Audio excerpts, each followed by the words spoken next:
Yo, what's up, chat? Yeah, we're gonna watch one video today. Um, yeah, we're watching one video. We finally got a, what you call it, I don't know, I'm too tired. But I go to camp tomorrow, so I won't be posting. But yeah, let's go ahead and watch the video. Let me minimize I'll still be in the corner so you can see my reaction. There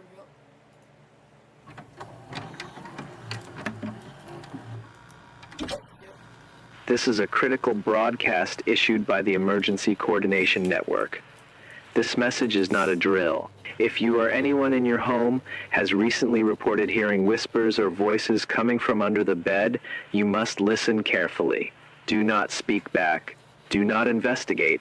And above all, do not allow curiosity to win. This phenomenon, once considered folklore or sleep-related hallucination, has now been verified across multiple verified cases in over a dozen cities. From New York to Oregon, families are waking up to sounds they cannot explain. Voices from beneath the mattress, cold drafts from sealed floors, and dreams that feel more like memories. At first, it was easy to dismiss. Children claimed they heard a whisper. Parents said it was nightmares. But as more reports surfaced, a pattern emerged, and that pattern has become impossible to ignore. The first publicly documented case happened in Denton, Texas. A 9-year-old boy named Lucas told his parents he heard someone crying from under his bed. He said it sounded like a little girl. She told him she was lost, that she had been trapped there for years. She said she was cold, hungry, that she just wanted to talk. Lucas told her his name. He asked for hers. His parents found him sitting beside the bed the next morning.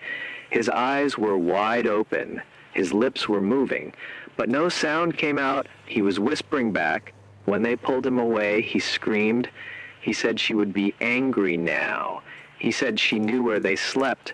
Over the next week, every member of the household reported disturbances, footsteps in the hallway, breathing beneath floorboards, mirrors fogging from the inside. The family eventually moved, but Lucas never spoke again. The voice continued at the new house. Not every night, just sometimes, just enough to remind them. And then there were others. A case from Michigan involved a teenager named Riley. She began recording her sleep due to insomnia. After several nights, the footage revealed her whispering in her sleep, responding to questions.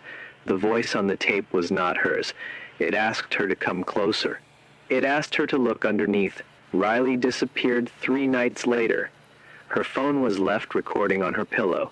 The audio captured one final sentence. "I can see you now." Since then, the entity behind the voice has gained an informal name among underground researchers. They call it the underling. It is not a ghost. It is not a spirit, and it is not from here. It does not knock. It does not crawl through vents. It does not need to. It waits. It listens. It watches.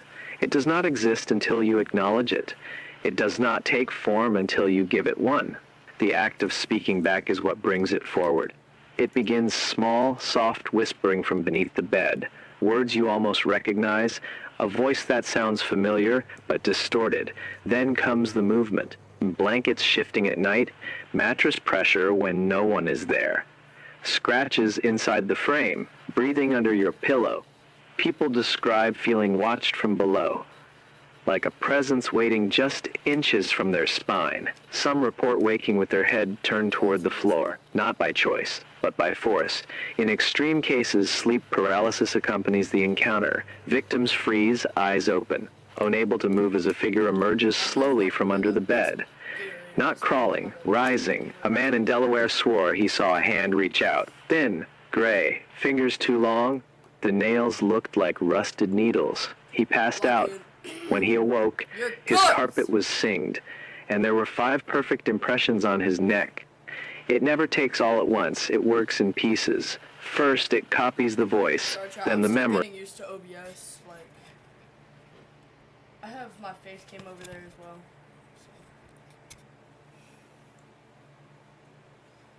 then the shape. It never fully forms until you respond. That is when it attaches, not to your body, not at first, but to your shadow. You will not see it, but your reflection might lag. You will feel colder, even when it is warm. Electronics glitch when you walk past. Your dog stares at corners that seem empty. You will hear your name whispered from another room, and sometimes you will answer without realizing. That is how it wins. It plays games with your mind. It does not attack, it replaces. Slowly, quietly, precisely. Once it fully connects, you are no longer in control. Your voice becomes its tool, your dreams become its door, and your home becomes its nest. And entire families have vanished without trace. Beds found perfectly made, meals half-eaten, mirrors covered, pets gone. The last known sighting was from a surveillance camera in Arizona. A child was seen talking to someone under the bed. Only half his face was visible. But what was visible was not human. His eyes blinked sideways.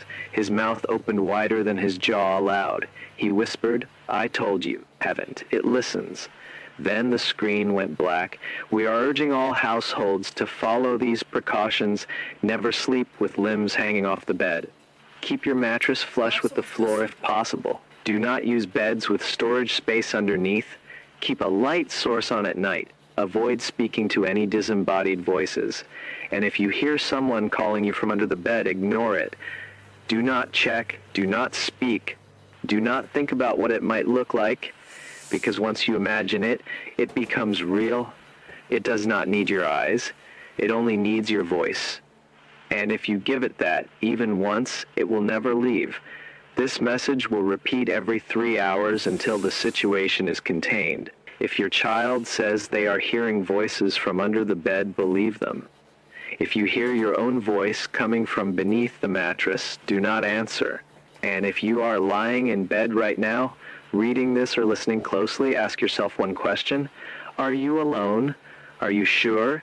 Because the next time you hear someone whisper from the dark, the next time you feel breath on the back of your neck, the next time the silence feels too heavy, it may already be inside the room.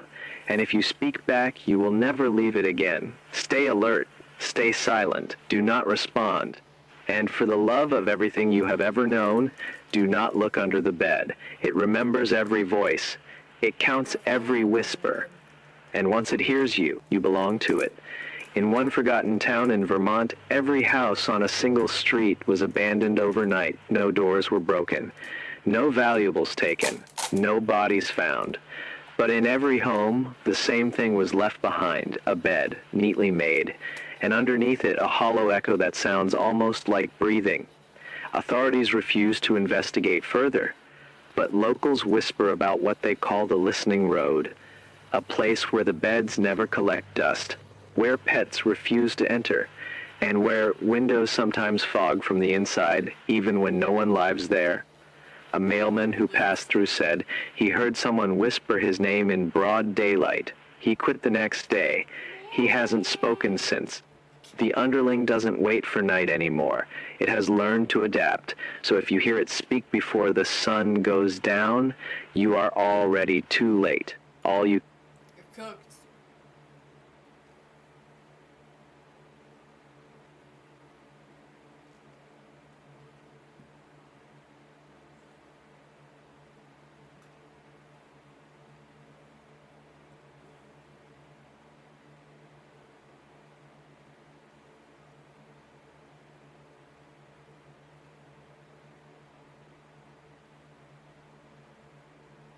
Okay. Last one, Chuck. This is fiction. The last one was too. If you're hearing this, don't panic. If your face isn't frozen in a grin right now, you have to change it. Smile and never wipe it off.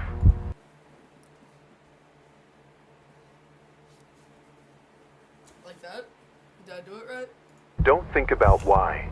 Don't ask questions. Just do it. Now. Even if you're alone. Even if it feels ridiculous. Because once you understand why, it'll already be too late. Why Why he got holes in his body? Boy, eat some food. You need food. Bro got that skinny neck. All you need to do, grab the knife. Shing, shing, shing, shing. Hit the mongrel. You won't be able to fix it. You won't even be you anymore. There's something roaming your town. This thing is roaming my town. Correction. They don't hurt folks who grin. They think those people are one of them. But if you frown, cry, look upset or scared, they come after you. They move in groups, drifting from street to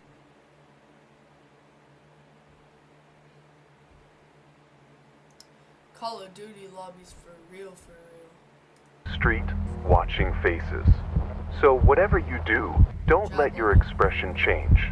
They don't walk like we do. They sort of hover, not off the ground, but like their bones forgot how to move. They're quiet. That's the worst part. You don't hear them coming. There's no scream, no hiss, no warning. Just faces. Staring. You look out the window and one might already be there, inches from the glass. Watching, waiting for a twitch. Just breaks in. Bang! Grabs you by the neck, pulls you out. A tear. A neighbor of mine wrote in her voice memo about how it began exactly 1 week ago. That was the start of the nightmare. Before then, I used to laugh at silly shows, I smiled when I saw friends, I cried during sad movies. Joy felt safe. But since these joy stalkers showed up, any real emotion draws danger. And it's not just sadness they hate. It's truth. Anything real. Real laughter. Real grief. Even a sigh can make them turn. We're not allowed to feel anymore. Only pretend. Only smile. Like puppets. I remember 3 nights back. I forced myself to keep smiling by staring at old comedy clips. But my face ached, my cheeks burned. So I clutched a mirror, scratched tiny cuts along my jaw, hoping the pain would freeze my grin. There was blood on the sink. I didn't clean it. I needed to see it, to remind myself this was real, that I still had a choice. Okay, I should probably drop a viewer discretion advice. This will probably talk about oof, and ketchup. Even if it hurt, it felt like punishment, like I was forcing myself into some mask that didn't fit anymore. I watched myself bleed and smile at the same time. That's when I knew I wasn't okay. I whispered to myself, "You're still here. You're still human." But my reflection didn't look convinced. The hurt worked until I heard something breaking through my front door. It was exactly 11:12 p.m. when I bolted toward the noise. I didn't scream. I didn't breathe. My body locked up. The sound, it wasn't glass or wood. It was wet, like meat slapping concrete. I tiptoed down the hallway, smile wide, heart crashing against my ribs like it wanted to escape. In my hallway stood My real height for real. Guys, why are me and this guy's the same height? one of them, tall, thin, and twisted. Its limbs looked stretched, like someone played with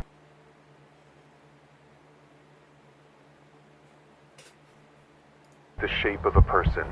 It had no words, just a grin.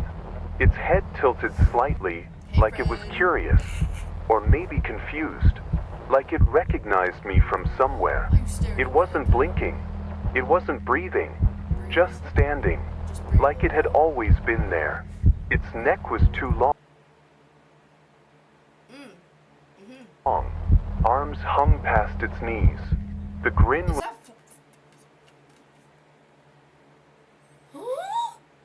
3 arms is crazy. carved, not just on its mouth, but into its entire face. I didn't stop smiling. I couldn't. The cuts stung, but I held on. It stared at me for long seconds, then shut.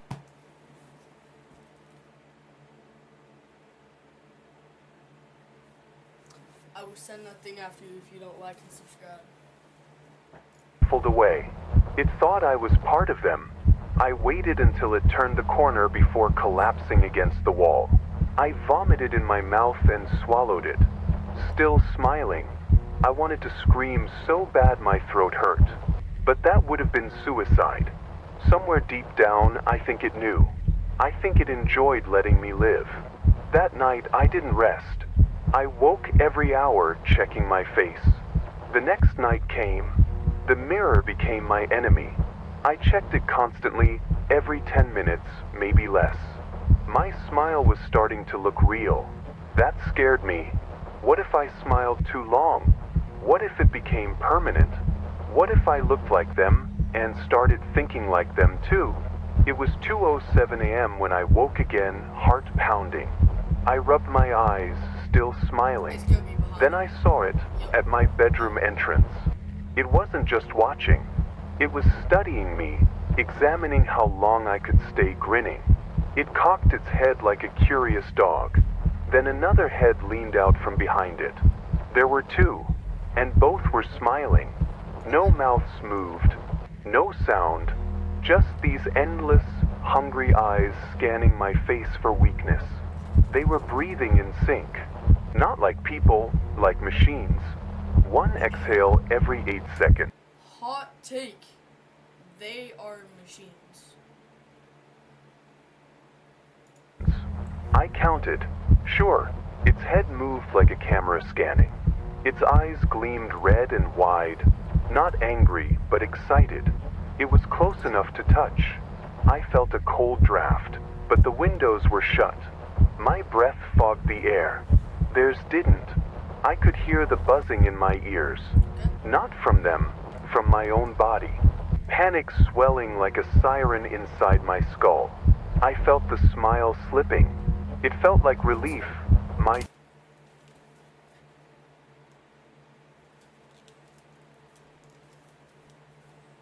Alright, here we are. jaw unclenching. I let go, and the joy stalker didn't wait. It moved fast, so fast. I felt a scratch across my throat. A whisper followed. Not words, just breath. Like it inhaled me, like it was tasting fear. I staggered back, my hands wet. Couldn't tell if it was sweat or blood, or both. I dropped to the floor, grinning through clenched teeth. A scream crawled up my throat and died behind my lips. I'm bleeding now. Enough time left to warn anyone listening. I'm in the middle of a video. Let me go on mute.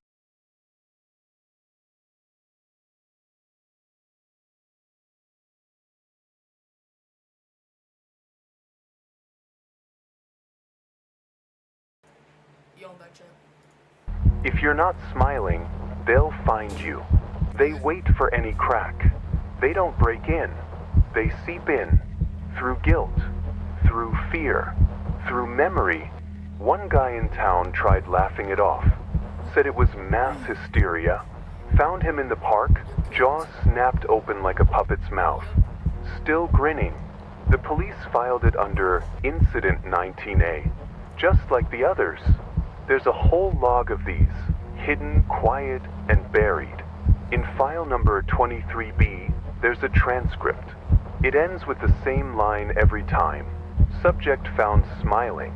No signs of struggle. So please, whatever you do, never stop smiling. Smile as long as you can breathe, or they'll decide to finish the job. And once they do, no one will notice your... By that point, turn to the smile monster. Just like carve the smile into your lips. gone. You'll be standing next to them, grinning, waiting. You'll forget your name. You'll forget your voice. But that smile, I just realized the person doesn't have a neck. stays forever. And maybe that's the scariest part. You won't mind. W video chat. I have a couple words. Listen to the words that are coming from my mouth. Lock in, like, subscribe. We hit 1,210, so now we gotta hit 1,220. You already know. You won't see posts from me anymore today. I am going to camp tomorrow. Peace. Love y'all. God bless. See y'all later.